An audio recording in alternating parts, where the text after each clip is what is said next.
A&B Properties is Quincy's largest apartment rental company with hundreds of units available.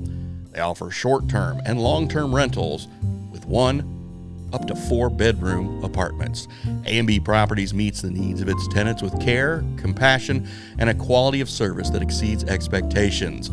A&B Properties also has a convenient tenant app for you to do your payments or make repair requests. Give them a call today. A&B Properties, 217-919-8080, Quincy.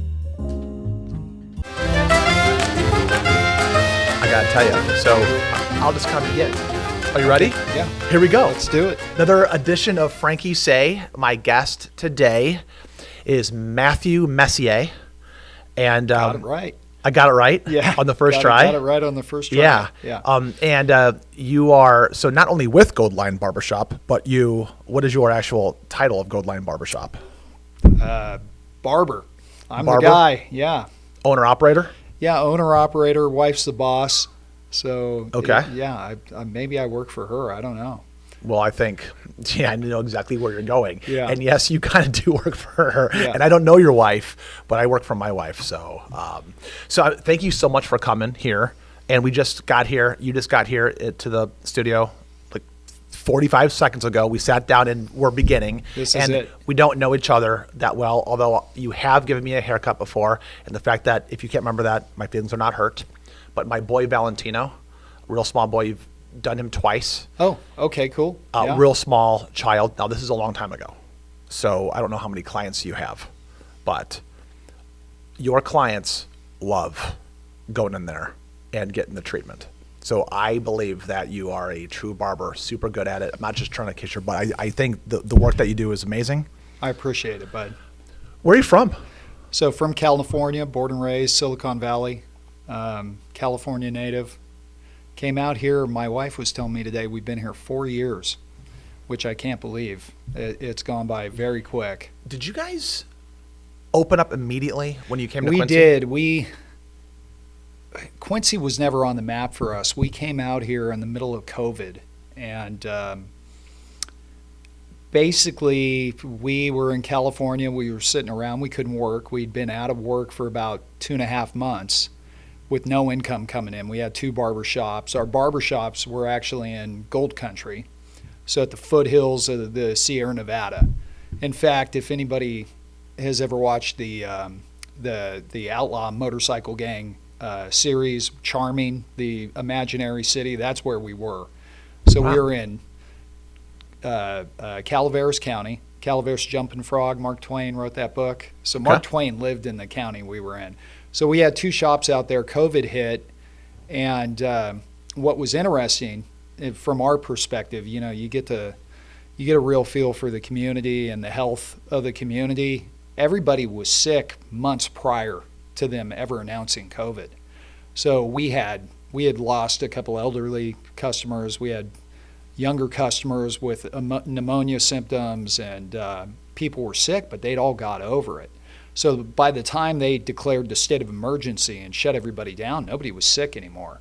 In fact, total in our county, I think they had under 20 cases the entire time during COVID. So after 2.5 months, we were pretty frustrated. We were trying to go back to work, and we had amazing customers in California, and we got a hold of what would essentially be an alderman, and contacted him, and we were like, when are we going to be able to go back to work? And he goes, I don't know. This could go on and on.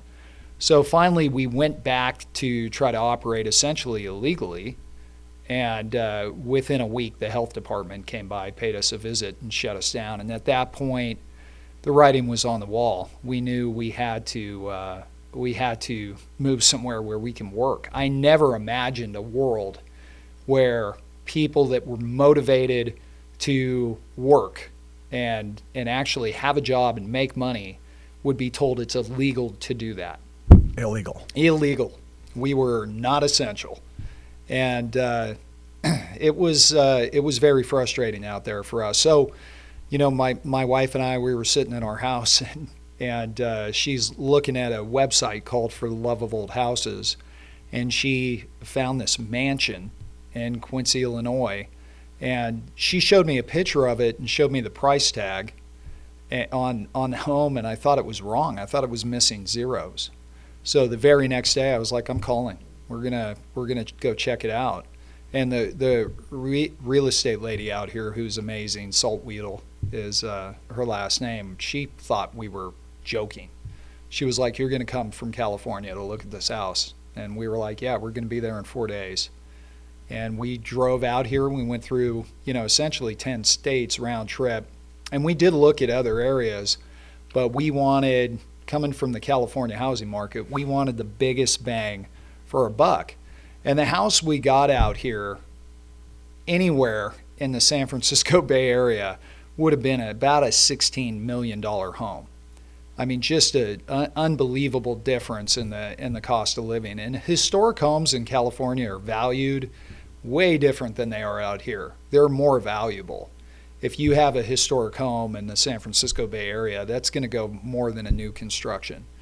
So we've always loved Victorians. We grew up, hanging out in San Francisco and running around out there and wanting a big, giant, mansion. That was always the dream. So we just made it happen, not knowing anything about Quincy other than the population and that, they didn't have a lot of barbers here.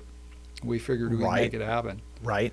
Yeah. Lots of hairstylists, lots of salons. So there's a mathematical equation you got to do based on the number of barbers and the population, and then you figure out the male population. So we knew we would have enough people, and we knew our style of barbering would go over anywhere. I mean, barbering is a dying art, and there aren't a lot of barbers anymore. No one's really working with straight razors. Cosmetologists can't legally; they can't use a straight razor, and we had like a niche, which is essentially we're trying to provide an experience, not one your father or maybe even your grandfather would have experienced, but your great grandfather. So our first barbershop in California was in an 1880 Southern Pacific Railroad station. And our entire decor in there was early 1900. The barber chair I cut on is a 1912. It's a local piece. The two major barber chair manufacturers were local, which is kind of cool, but Koken, which is out of St. Louis, and then Theo Koch, which is out of Chicago. So it's a 1912 barber chair. We picked it up right outside of San Francisco, but originally it's from Chicago. I did see it when I walked into your shop a couple days ago. It's beautiful. Yeah, we love the old stuff, but we're trying to provide an experience for men that you just don't find anymore. I want you to kind of be transported back in time, really give you an idea of what it would have been like to go into a barbershop. And it's kind of a safe space for men. We talk politics, we talk religion, we talk sports, anything you want to talk to. And as long as you can take the heat and sit in there, nobody's going to throw you out. At least it hasn't happened yet. I like how you say a safe space for men, because it doesn't sound like you're talking about it from an issue of necessarily like sissy vulnerability. That's not what you mean. You mean like a man can walk in there and be a man and be himself, right, and not have to worry. Yes, 100%, 100%. Yeah. So I also agree, though, that there's a market for that. And it's funny that I'm saying that there's a market for it. I shouldn't have to talk about it in terms of market, but thank you for doing that, because guess what? That is needed. Yeah. Well, and to come full circle, we opened up about 3 days after we got here. So in the midst of renovating a Victorian Romanesque mansion that hadn't been lived in 20 years, we hit the ground running. And at that time, my wife, who's retired now, was working with me. We hit the ground running and went straight to work. And we had a great reception from Quincy. And it's pretty much been nonstop ever since we started. So we've got no complaints. And we have a love for the area, a love for the town. We've got some great friends that we've found out here. and I can't say anything but good things with the people that we've met. So I wish I've had the pleasure of sitting in your chair more than once, and the only reason, well, I'm going to come in again, but with my schedule, it's difficult for me. I'm always on the go. I'm out of town most of the time, so maybe I'll catch a haircut somewhere, whatever. We're kind of unique for that because we're, as far as I understand it, the only barbershop in the city that does not do appointments. So there are other barbers in town, and they're all great barbers, but they're appointment only. We are old school. If there's a 4-hour wait, there's a 4-hour wait. If there's a 5-minute wait, there's a 5-minute wait. It's kind of like in the words of Forrest Gump, it's a box of chocolate. You never know what you're going to get.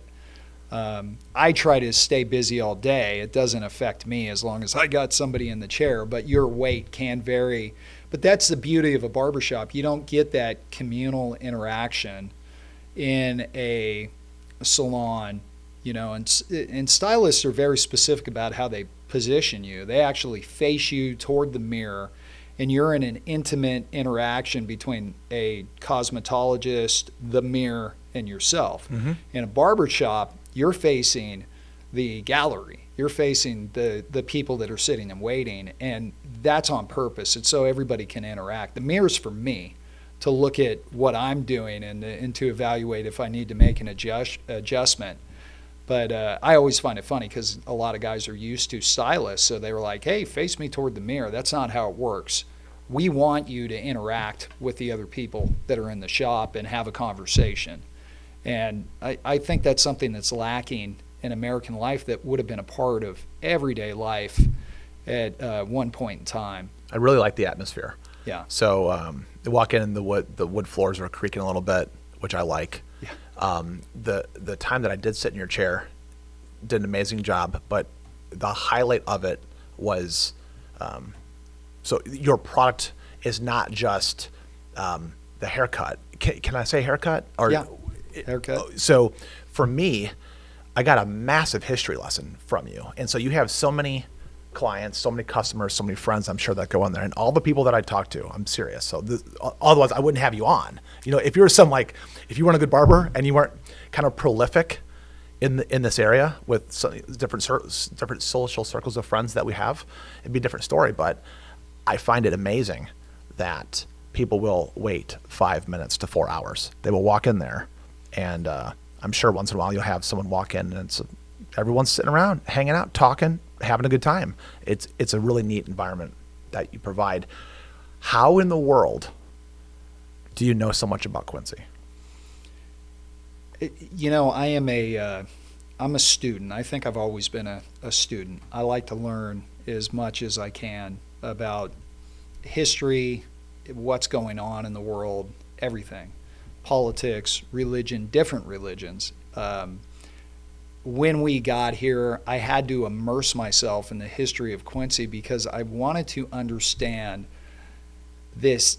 I wanted to understand the city. The city was built by Gilded Age millionaires, and some of the largest homes that I've ever seen here. And you can see that at a period in history, this city was dripping with wealth. Dripping at a time in American history when the vast majority of people, barely had a shack to live in. They're building 10,000, 15,000, 20,000 square foot homes in this city. That is very unique. Anybody who's ever watched that series, Gilded Age, would understand when you look at the size of these homes and you understand that period in history where there was this huge wealth gap. Right, the size of the homes that are in Quincy indicates that this was a very booming, very wealthy town. And one of the first things we did when we were in California, we researched our home that we were buying here, and it was built by a lumber baron. Well, they did a publication in Quincy that was a actual physical book, and they did this for several years in the 1880s and 1890s. Which was, I believe it was titled People of Note in Quincy. And it was pictures of these mansions and the businessmen that owned them with a history of their family history and a history of who they were and how they made their money.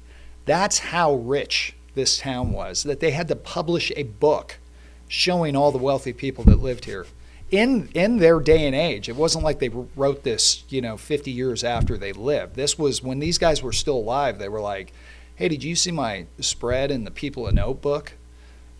Well, so I had a friend the first, 6 months, 7 months that you're open, say, hey, have you been to Gold Line? I go, no, I haven't. And I went subsequently. But he goes, but he's like, you gotta go in there. Just like, do you even need a haircut? I'm like, I don't. He's like, just go in there anyway. Just get a shave. Just go in there and like witness it. I go, what's going on? He goes, this guy from California knows more about Quincy than Quincyans. So Quincyans who have lived here all their life are going in for a haircut, and they're getting taught about Quincy from the guy from California who just moved here. Yeah. So that's wild. It is wild. It's an interesting town. I think it's hard when you grow up somewhere and you get used to it to appreciate it from an outsider's perspective. So I was able to bring that here, being an outsider, because I really wanted to understand it. And I mean, every era of history in town is unique and very, very risque and controversial. I mean, it's a fascinating town. The contradictions in the town. Yeah, I mean, you look at this area. This was kind of like the edge of the frontier for a very long time. And in the 1840s when they first started developing Quincy, this was kind of the last stop before you hit the wilds in the woods. And even our Civil War history and into the late 1800s, which in a lot of ways, Quincy may have peaked in that period between the 1880s and 1920s might have been the peak, and which is unfortunate because there's still so much potential here. But I try to point out to the locals that we need to really appreciate and preserve the historic properties here. That's the thing I've had the hardest time with, because our house is on the north end, and it's in one of arguably the worst neighborhoods in Quincy. We'd have so I'm very opinionated on how we could fix, that problem. And, the state here doesn't make it easy in modern times to do that. Law enforcement, unfortunately, has been very handicapped in having an ability to do that. But the city has an ability to help preserve these homes and, really have like a minimum criteria for properties, especially rental properties. Sure. Really, and I look at it from a preservation perspective, but I also look at it from a health of the city perspective. Because when you're renting out these historic mansions and you're gutting them into, multi-unit, no income, low income, whatever, Yep. It isn't going to help improve the town. And the fact that there really isn't any kind of regulation, it's like the Wild West. Right. And so have you heard, so without going too deep into like the city stuff with the rental rehab programs the city is definitely taking an interest. You've got guys like Chuck Bubbleheimer from Director of Planning, things like that. You've got a lot of good guys, kind of asking, boy, am I getting a phone call or are you? Yeah, that's probably. I swear I turned mine off. I don't know where that's coming from right now. No, it's all good. It's probably a customer that's angry I'm not still Probably cutting hair right now. Yeah, well, that's my fault. I apologize. But I think the city does want to do some type of regulation. So, for example, like there's these properties on Oak Street, for example, like big, really like 3,500 square foot, all brick buildings. Yes. Made in 1918. Beautiful, big wraparound porches. And somebody in the 60s or 70s, maybe even the 80s, just turned them into multifamily. Yeah. And so instead of having somebody buy that home, fix it up, keep it up, and maybe raise the property values around the town, they just kind of let them be more dilapidated. And that is kind of a shame. Well, it goes to what you were saying about the history of town. I think if we had a better appreciation for it, we'd understand that these rundown neighborhoods are the history. of Quincy. I mean, these are some of the oldest neighborhoods in town. I see some of the most potential on like 5th Street in between like Elm and Chestnut, areas where people wouldn't walk down, but you look at those homes. There's one home there. It's sad when I drive or walk by it, but there's a home there that was owned by a personal friend of Abraham Lincoln. They have pictures of the guy. He was a lawyer, very prominent in his time, and he built this home. It's kind of like a federal style home on a big, large property. It's like off the curb line, big lot, and this place it's just falling apart. It's gonna fall down, and you're never gonna be able to replicate that kind of home and architecture and the way those places were built. I've got a customer who just started coming in. The guy's it's like a Pacific Islander from Hawaii, and he's been buying up houses on the north end, and I've got high hopes that he's going to start rehabilitating some houses. He's been communicating with some of the larger property owners in town, but that's what it's got to take. Unfortunately, I think people from the outside the area to see the potential and to understand. I mean, especially coming from outside the area, the housing market here, this isn't expensive. It may be expensive on one side of town.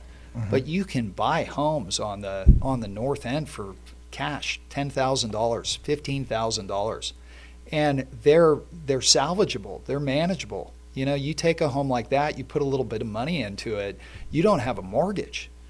You know, so there's just so much opportunity. But unfortunately, the area is so run down that nobody will consider it, and especially locally, because there is this kind of traditional stereotype that you don't buy on one side of 12th Street. Everybody says that, and I think it's ridiculous, because if we would just open up our mind a little bit and see the opportunity, I mean that area on 5th Street, that could be downtown Disney. I mean, they've got little corner stores and beautiful homes there. You can make a whole nother downtown in that area, but we need to change our perspective, and I think that can happen, and hopefully it will happen.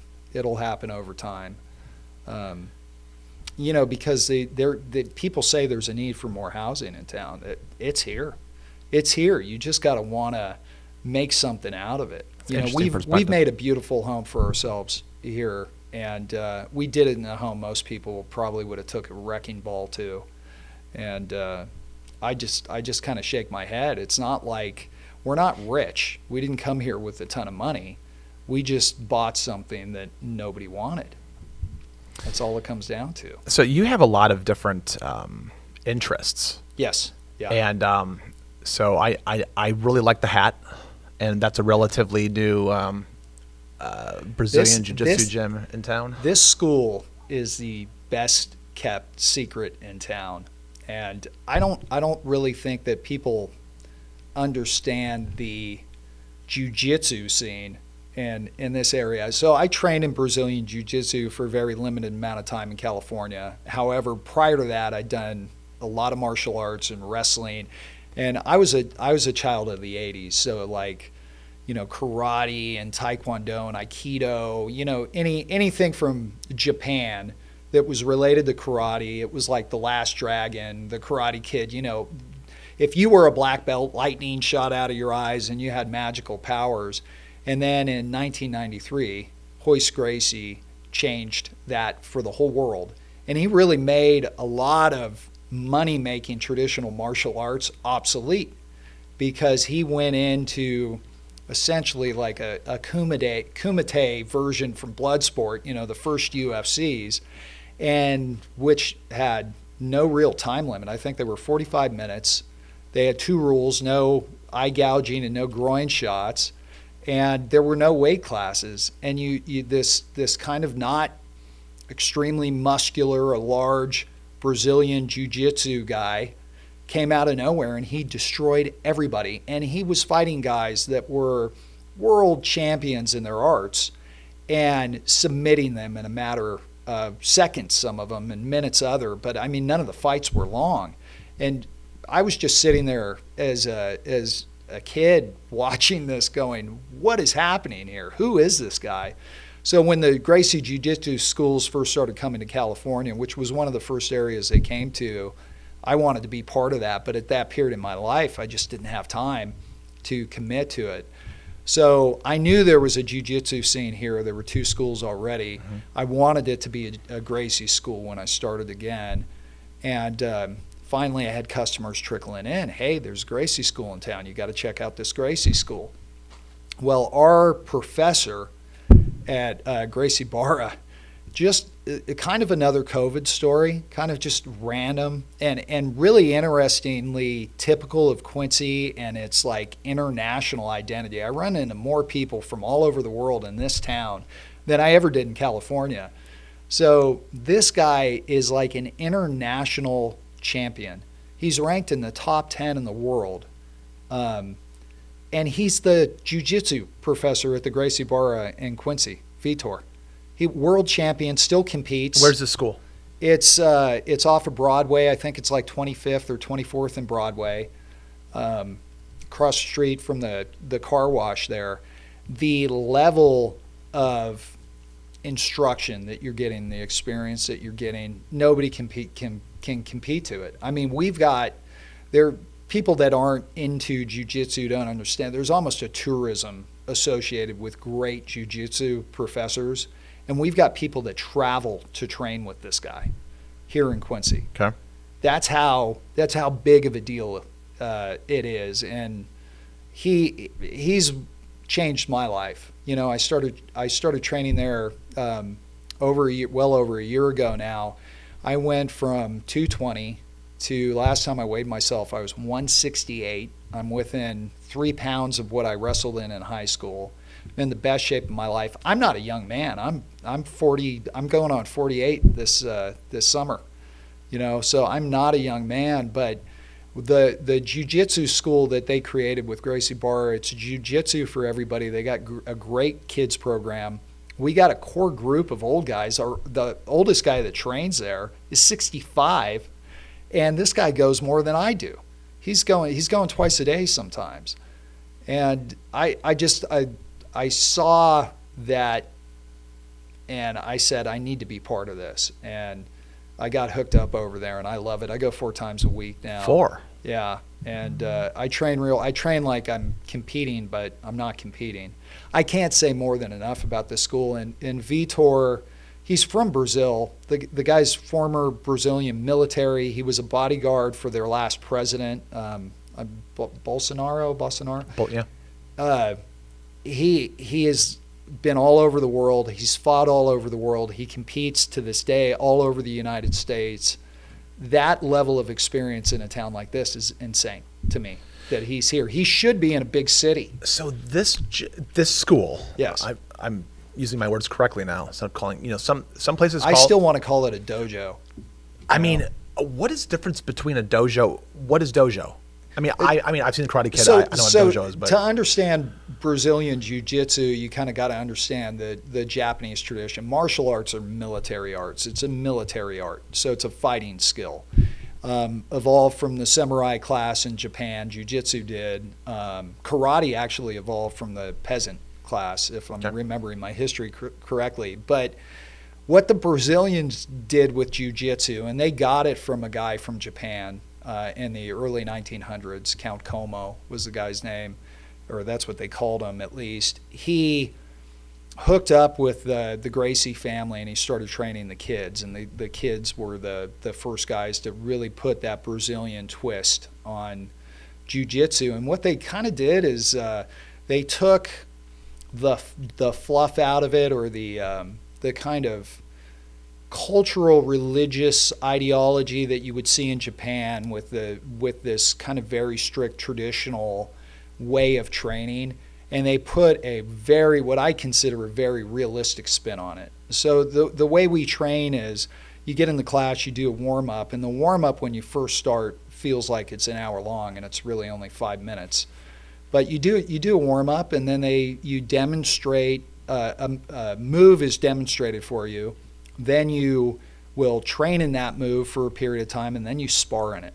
So as a beginner and a white belt, you go right into learning the stuff that the brown belts and the black belts and the blue belts and the purple belts are learning. Everybody's learning the same thing. And you're going to drill with those advanced students right out the gate and spar. You know, so when I was doing traditional like martial arts as a kid, you never sparred. You never had a practical application to it. In jiu-jitsu, it's completely different. It's day one, you're rolling on the ground with somebody, you know, trying to put them in a submission. Right. And so anybody who's training in Brazilian jiu-jitsu, even as a white belt with maybe a couple months under their belt, is going to have an advantage over 90% of people that aren't training. It's that unique of a martial art, and I think it's the foundation of MMA.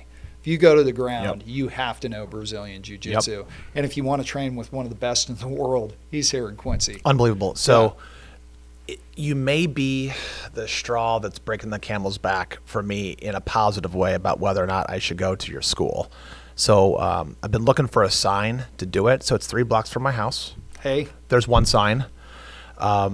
I coach a kids wrestling team. I got about 70 kids, coached between 1st and 8th grade.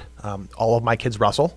When my wife and I moved into our home, like right before COVID, she, the wrestling coach at QND, Adam Steinkamp, said, hey, I've got an old piece of our wrestling mat from high school. I'm gonna cut this up into pieces and I'm gonna sell them, or I'm going to like try to divvy them up to like some people so we can train. I go, I will pay any amount of money for this. So he cut it up perfectly and laid it down in my living room. It's still there. That's awesome. My wife let it stay. That's awesome. So for the past 4 years, we have a 4-year-old. So all of our kids wrestle. Okay, 9-year-old, 7-year-old, and 4-year-old.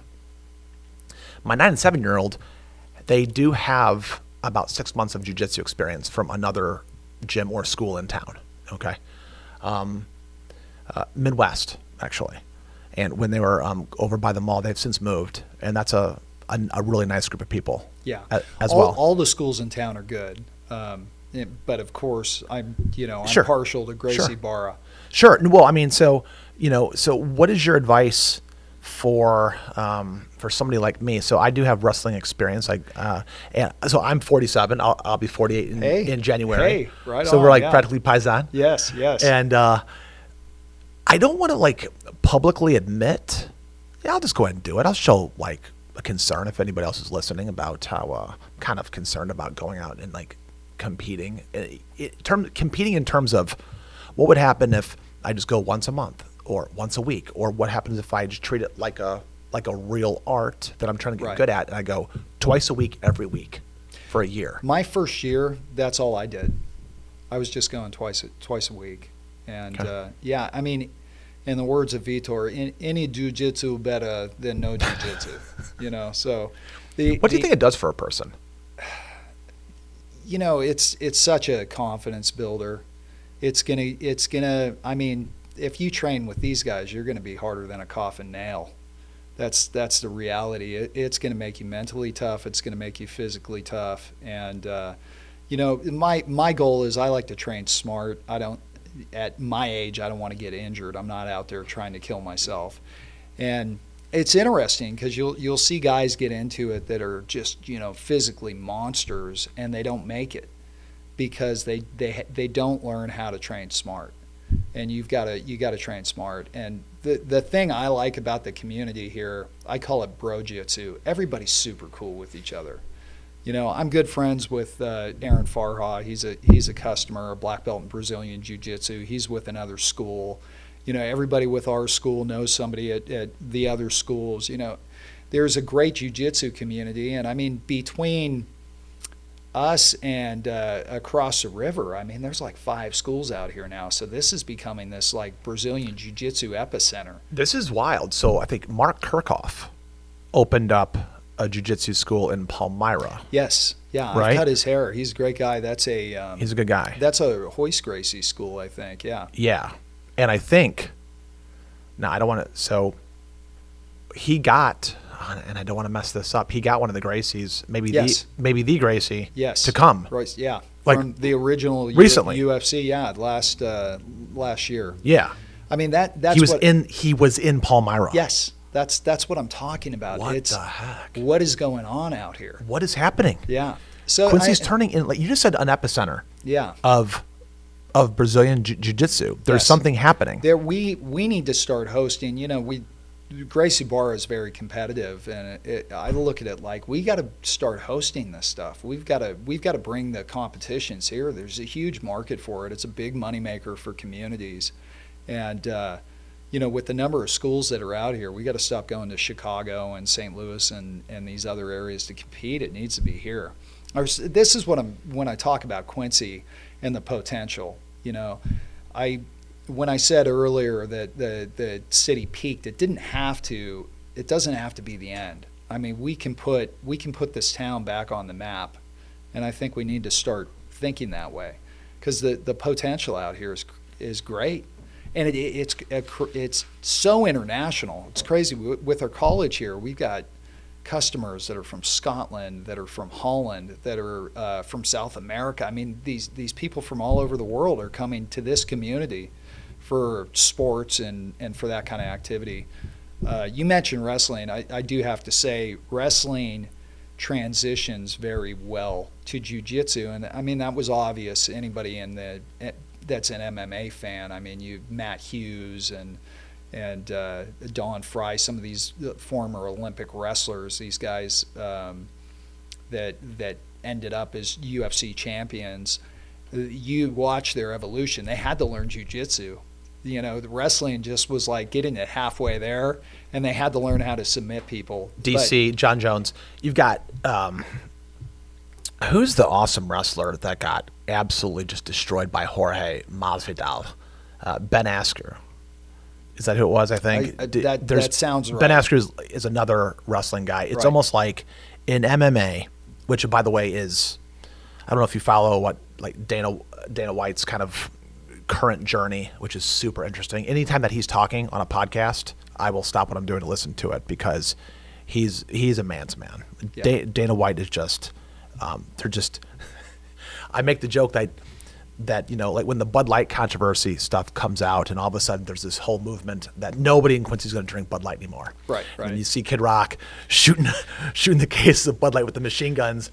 And then recently, Dana White and Kid Rock and Rogan and all these guys were like, now we're back into Bud Light. And then everyone's like, okay. They're leaders, and they're really smart guys. And it's interesting how the sport has grown. So when it comes to wrestling, what's your opinion on this? So I've got this idea where I'm going to try to build a UFC fighter. In my opinion, I liken it to, have you ever thought about how when someone's trying to learn a musical instrument, a lot of times they'll start with piano. Right. Learn to read sheet music, because it's easy. You can find a piano somewhere. Maybe there will be somebody that owns a nice piano, and then they can teach you how to play, and then maybe that moves into guitar, maybe it moves into other musical instruments. But I feel like piano, for some people, is a base for music. For the UFC, for MMA fighting, or for really trying to get control of your emotions in terms of an art, either you want to know how to fight, or because you want to fight, or you want to learn how to fight so you can control yourself not to, which I think is a really interesting dynamic there. Yeah. But some of the best MMA fighters were wrestlers, then they learned jiu-jitsu, then they learned how to strike. Yes. And do you believe that? Because so you can also, it's weird. So is it true? Because I'm asking because I don't know. I've heard that wrestlers, sometimes they'll have like a big head. They'll go into a jiu-jitsu school, and the jiu-jitsu guys, like especially the good ones, are like, all right, is this guy going to be cool? Is he going to be humble? He's obviously very good on his feet. He's good at takedowns. But the second I'm on the ground with him, I mean, he's on tap. Yeah. So how does it work in Quincy? So I'm a wrestler. I don't know jiu-jitsu. I mean, I think I know how to put in a triangle or a kimura, I think. But like, I'm going to come over to your school and be like, no, that's not how you do it. Do it like this. I'd be like, okay, yes, sir. But somebody who, like the wrestlers all around, there's a lot of wrestlers in Quincy, a lot. And a lot of them want to go play jiu-jitsu. Yes. Yeah. But they don't know if they should or not, and they don't know how the transition works. But I mean, I'm throwing a lot of questions at you here. What's your general philosophy on one MMA, about like how do you build a good MMA guy? How do you build a good fighter? Right. Well, speaking as a total novice, I am partial to wrestling. I started wrestling in the 6th grade, and I wrestled all the way up into college, and I loved wrestling. Let me rephrase that. I had a love-hate relationship with it. I went to Jay Robinson's school in Minnesota, the 28-day Army Ranger style camp when I was going into my sophomore year.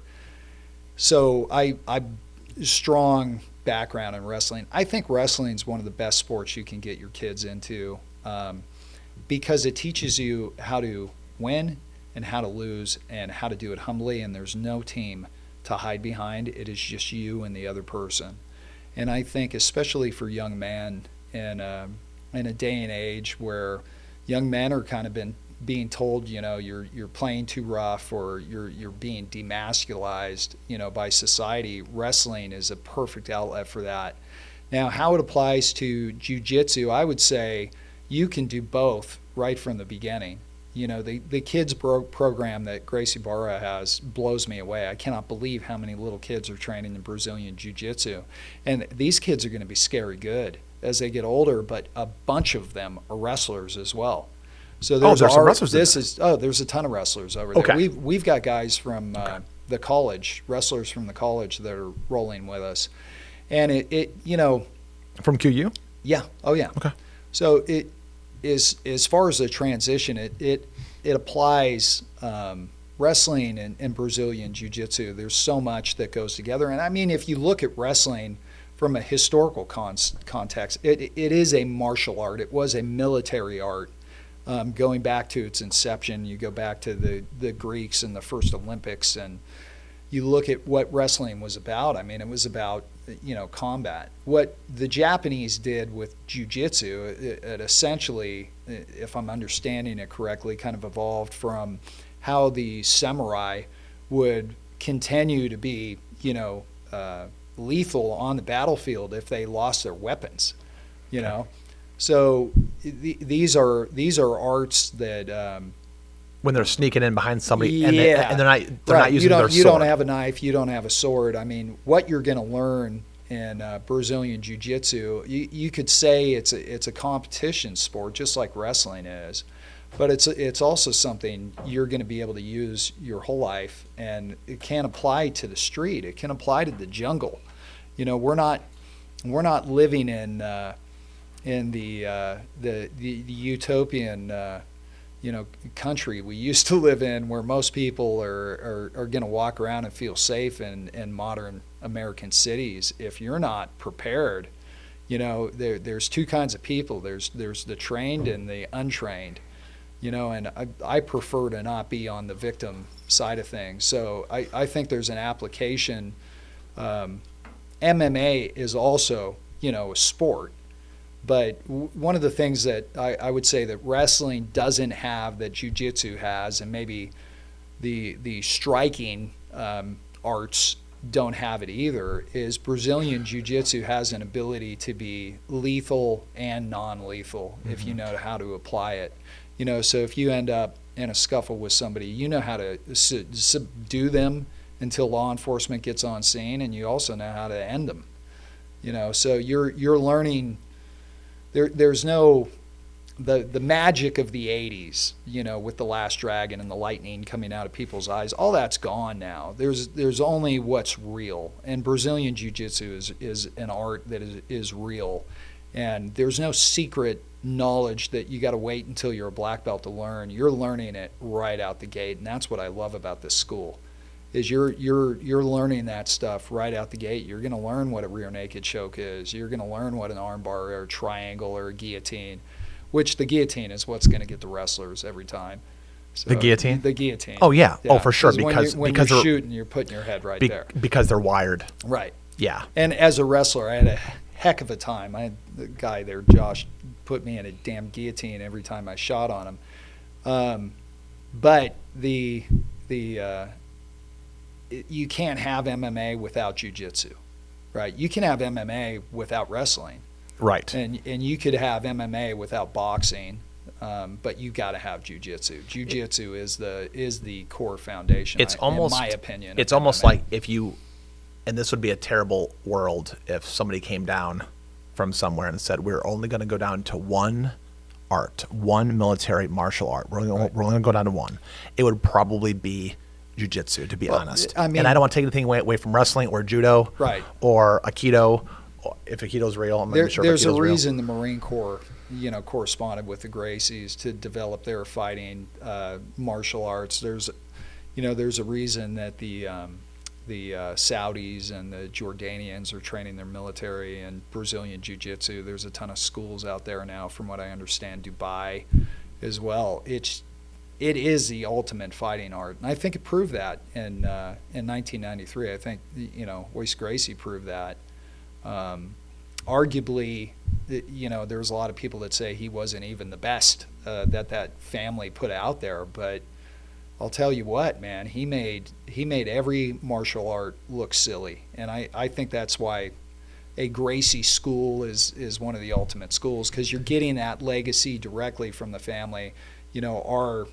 Our instructor Vitor, his black belt instructor trained directly under the founding Gracie members. I mean, so you can trace that legacy. It's like 3 people removed from the fountain that produced it.